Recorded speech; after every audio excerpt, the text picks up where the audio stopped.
Hello दोस्तों, कैसे हैं आप लोग। मैं रोहित कुमार ऑनलाइन स्टडी में आपका हार्दिक स्वागत करता हूं। आज मैं आपके लिए करंट अफेयर्स के कुछ महत्वपूर्ण सवाल लेकर आया हूं। तो चलिए शुरू करते हैं। सवाल नंबर 1, नीति आयोग के अटल इनोवेशन मिशन के साथ किस कंपनी ने स्टूडेंट एंटरप्रेन्योरशिप प्रोग्राम SCP 2.0 का दूसरा संस्करण जारी किया। Option 1 HCL technologies, 2 Tata consultancy services, 3 Dell technologies, 4 tech Mahindra, 5 Oracle financial services. इसका सही जवाब दोस्तों option 3 Dell technologies. Dell technologies के इस सहयोग से नीति आयोग के अटल इनोवेशन मिशन एम ने अटल टिंकरिंग लैब्स ATL के युवा इनोवेटर्स के लिए स्टूडेंट एंटरप्रेन्योरशिप प्रोग्राम SCP 2.0 का दूसरा संस्करण लॉन्च किया है। SCP का उद्देश्य नए नवोन्मेषी भारत के निर्माण में एक प्रमुख भूमिका निभाने वाले युवा नवप्रवर्तकों की उद्यमी यात्रा में तेजी लाना। सवाल नंबर 2, जनजातीय स्वतंत्रता सेनानियों के योगदान को मान्यता देने के लिए जनजातीय मामलों के मंत्रालय द्वारा कितने आदिवासी स्वतंत्रता सेनानी संग्रहालयों का विकास किया जा रहा है। ऑप्शन 1 3, 2 5, 3 7, 4 9, 5 6। इसका सही जवाब दोस्तों ऑप्शन 4 9। जनजातीय कार्य मंत्रालय मोटा ने घोषणा की कि आदिवासी स्वतंत्रता सेनानियों के योगदान को मान्यता देने के लिए जनजातीय मामलों के मंत्रालय द्वारा विकास के अधीन आने वाले 9 जनजातीय स्वतंत्रता सेनानी संग्रहालय 2022 के अंत तक पूरा हो जाएंगे। सवाल नंबर 3, केंद्रीय जल शक्ति मंत्री गजेंद्र सिंह शेखावत ने स्वच्छ भारत मिशन SBM अकादमी शुरू की है। गजेंद्र सिंह शेखावत का निर्वाचन क्षेत्र क्या है। 1 जोधपुर, 2 अंबाला, 3 विजयनगरम, 4 धुबरी, 5 किशनगंज। इसका सही जवाब दोस्तों ऑप्शन 1 जोधपुर। जल शक्ति के केंद्रीय मंत्री गजेंद्र सिंह शेखावत ने नई दिल्ली में एक कार्यक्रम में खुले में शौच मुक्त ODF प्लस कार्यक्रम पर मॉड्यूल के साथ एक इंटरैक्टिव वॉइस रिस्पॉन्स IVR आधारित स्वच्छ भारत मिशन अकादमी का शुभारंभ किया। इसे सप्ताह भर चलने वाले व्यवहार परिवर्तन अभियान गंदगी मुक्त भारत के भाग के रूप में लॉन्च किया गया है। केंद्रीय मंत्री गजेंद्र सिंह शेखावत, संविधान जोधपुर, राजस्थान। सवाल नंबर 4, हाल ही में KVC एलुनेट के साथ कृषि मेघ को किसने लॉन्च किया। ऑप्शन 1 प्रकाश जावड़ेकर, 2 नरेंद्र मोदी, 3 प्रहलाद पटेल, 4 हर्षवर्धन, 5 नरेंद्र सिंह तोमर। इसका सही जवाब दोस्तों ऑप्शन 5 नरेंद्र सिंह तोमर। केंद्रीय कृषि और किसान कल्याण मंत्री नरेंद्र सिंह तोमर ने डिजिटल इंडिया पहल की तर्ज पर उच्च कृषि शैक्षिक संस्थानों HEI के लिए KVC एलुनेट और ऑनलाइन प्रत्यायन प्रणाली के साथ कृषि मेघ का वस्तुतः शुभारंभ किया। सवाल नंबर 5, पेट्रोलियम और प्राकृतिक गैस मंत्रालय के दिशा निर्देशों के अनुसार कम से कम डैश की निवल मूल्य वाली इकाई खुदरा और थोक दोनों उपभोक्ताओं को पेट्रोल और डीजल बेचने के लिए उदार लाइसेंस प्राप्त करने के लिए पात्र है। ऑप्शन 1 750 करोड़, 2 1000 करोड़, 3 500 करोड़, 4 200 करोड़, 5 100 करोड़। इसका सही जवाब दोस्तों ऑप्शन 3 500 करोड़। पेट्रोल और डीजल के विपणन में निजी क्षेत्र की भागीदारी को बढ़ाने के लिए पेट्रोलियम और प्राकृतिक गैस मंत्रालय ने मोटर स्पीड पेट्रोल और हाई स्पीड डीजल के थोक और खुदरा विपणन के लिए प्राधिकरण के अनुदान के लिए दिशा निर्देश को सरल बनाया है। कम से कम 500 करोड़ की कुल लागत वाली कोई भी इकाई खुदरा और थोक दोनों उपभोक्ताओं को पेट्रोल और डीजल बेचने के लिए उदारीकृत लाइसेंस प्राप्त करने के लिए पात्र हैं। 250 करोड़ का शुद्ध मूल्य खुदरा या पेट्रोल और डीजल को थोक या खुदरा उपभोक्ताओं को लाइसेंस दे सकता है। सवाल नंबर 6, डैश स्थापना दिवस के अवसर पर ट्राइफेड के ने जनजातीय सामाजिक आर्थिक विकास को गति देने के लिए अपना स्वयं का आवासीय कार्यालय नेटवर्क शुरू किया है? ऑप्शन 1 41वां, 2 37वां, 3 33वां, 4 28वां, 5 15वां। इसका सही जवाब दोस्तों ऑप्शन 3 33वां। जनजातीय मामलों के मंत्रालय के तहत भारत के आदिवासी सहकारी विपणन विकास महासंघ ट्रिफेड ने 6 अगस्त 2020 को अपने 33वें स्थापना दिवस के अवसर पर आदिवासी जीवन के परिवर्तन के प्रति अपनी प्रतिबद्धता को दोहराया। इस अवसर पर ट्रिफेड ने spearhead tribal socio economic development के लिए अपना वर्चुअल ऑफिस नेटवर्क लॉन्च किया। सवाल नंबर 7, राष्ट्रीय कृषि उच्च शिक्षा परियोजना NAHEP को भारत सरकार और किस बैंक द्वारा वित्त पोषित की गई थी? Option 1 Asian infrastructure investment bank AIIB, 2 new development bank NDB, 3 एशियाई विकास बैंक ADB, 4 विश्व बैंक WB, 5 इनमें से कोई नहीं। इसका सही जवाब दोस्तों ऑप्शन 4 विश्व बैंक। कृषि मेघ ICAR का डेटा रिकवरी सेंटर राष्ट्रीय कृषि उच्च शिक्षा परियोजना NAHEP के तहत स्थापित किया गया है, जिसे विश्व बैंक और भारत सरकार दोनों द्वारा वित्त पोषित किया जाता है।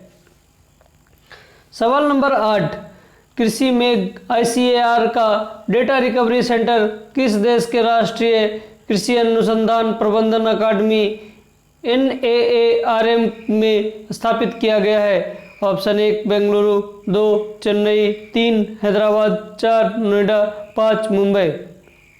इसका सही जवाब दोस्तों option 3 Hyderabad. Data recovery centre कृषि मेघ हैदराबाद में राष्ट्रीय कृषि अनुसंधान प्रबंधन अकादमी NAARM में स्थापित किया गया है। सवाल नंबर 9, आधिकारिक तौर पर फर्स्ट स्पुतनिक V नामक कोविड-19 वैक्सीन को पंजीकृत करने वाला विश्व का पहला देश कौन सा है? ऑप्शन 1 चीन, 2 रूस, 3 संयुक्त राज्य अमेरिका, 4 जर्मनी, 5 भारत। इसका सही जवाब दोस्तों ऑप्शन 2 रूस। रूस आधिकारिक तौर पर कोरोना वायरस कोविड-19 वैक्सीन को पंजीकृत करने और इसे उपयोग के लिए तैयार घोषित करने वाला दुनिया का पहला देश बन गया जाता है।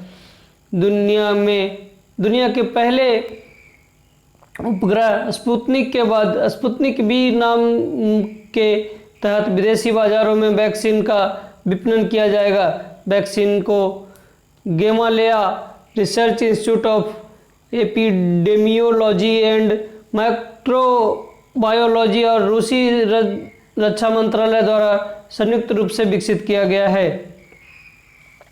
सवाल नंबर 10, अलेक्जेंडर ग्रिगोरिविच लुकाशेंको ने हाल ही में बेलारूस का लगातार छठा राष्ट्रपति पद जीता है। बेलारूस की राजधानी क्या है? Option 1 Riga, 2 Vilnius, 3 Minsk, 4 Kyiv, 5 Warsaw. इसका सही जवाब दोस्तों ऑप्शन 3 मिन्स्क। बेलारूस गणराज्य के केंद्रीय चुनाव आयोग ने कहा कि देश के लंबे समय से सत्तावादी नेता अलेक्जेंडर ग्रिगोरिविच लुकाशेंको ने अपना छठा लगातार राष्ट्रपति पद 1994 से वर्तमान तक 80% से अधिक वोटों से जीता है। बेलारूस की राजधानी मिन्स्क है। सवाल नंबर 11, उस कंपनी का पता लगाएं जिसने गुप्त नीतियों को पुनर्जीवित करने के लिए विशेष पुनरुद्धार अभियान का अनावरण किया। ऑप्शन 1 संयुक्त भारत बीमा, 2 भारतीय state bank, 3 bank of Baroda, 4 जीवन बीमा निगम, 5 पंजाब नेशनल बैंक। इसका सही जवाब दोस्तों ऑप्शन 4 जीवन बीमा निगम। जीवन बीमा निगम LIC ने 10 अगस्त से 9 अक्टूबर 2020 तक विशेष पुनरुद्धार अभियान का अनावरण किया है ताकि अपने पॉलिसी धारकों को व्यक्तिगत नीतियों को पुनर्जीवित करने का अवसर प्रदान किया जा सके। सवाल नंबर 12, WGDP महिलाओं को भारत भर में चुनौती से जोड़ने के लिए USAID के साथ किस आधार पर भागीदारी की? ऑप्शन 1 माँ और बाल स्वास्थ्य के लिए foundation, 2 care foundation, 3 bill and Melinda foundation, 4 Reliance foundation, 5 उपरोक्त में से कोई नहीं। इसका सही जवाब दोस्तों ऑप्शन 4 रिलायंस फाउंडेशन।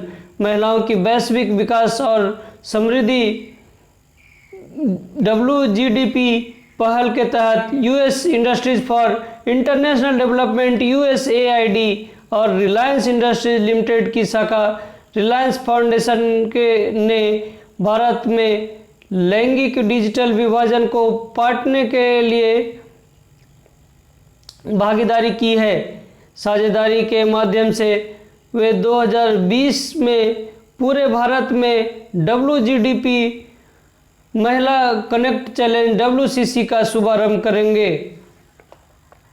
सवाल नंबर 13, ब्लूमबर्ग बिलियनियर्स इंडेक्स अगस्त 2020 के अनुसार दुनिया में सबसे अमीर व्यक्ति की सूची में मुकेश अंबानी का स्थान क्या है? ऑप्शन 1 6, 2 5, 3 4, 8, 5, 9। इसका सही जवाब दोस्तों ऑप्शन 3 4।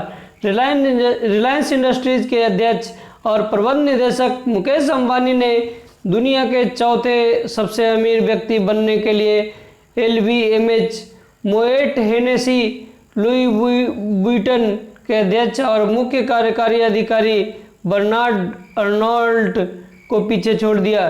ब्लूमबर्ग बिलियनियर्स इंडेक्स के अनुसार 2020 में अपनी संपत्ति में $22 मिलियन जोड़ने के बाद अंबानी की कुल संपत्ति $80.2 बिलियन लगभग 6 लाख करोड़ रुपए है।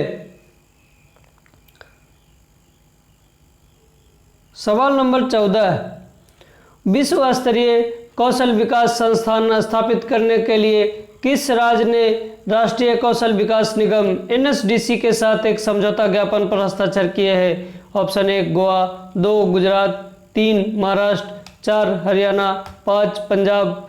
इसका सही जवाब दोस्तों ऑप्शन 1 गोवा। गोवा के कौशल विकास और उद्यमता निदेशालय DSDE ने कौशल भारत मिशन के तहत उन्नत कौशल प्रशिक्षण प्रदान करने के लिए विश्व स्तरीय कौशल विकास संस्थान की स्थापना के लिए राष्ट्रीय कौशल विकास निगम के साथ एक समझौता ज्ञापन MOU पर हस्ताक्षर किए हैं। समझौता ज्ञापन पर केंद्रीय कौशल विकास और उद्यमिता मंत्री महेंद्र नाथ पांडे और गोवा कौशल विकास मंत्री विश्वजीत राणे ने हस्ताक्षर किए हैं। सवाल नंबर 15, दिल्ली सरकार ने स्मॉग टावर के निर्माण के लिए टाटा प्रोजेक्ट्स लिमिटेड और IIT डैश के साथ एक समझौता ज्ञापन पर हस्ताक्षर किए हैं। Option 1 IIT Delhi, 2 IIT Madras, 3 IIT Bombay, 4 IIT Faridabad, 5 IIT Kolkata. इसका सही जवाब है दोस्तों ऑप्शन 3 IIT बॉम्बे।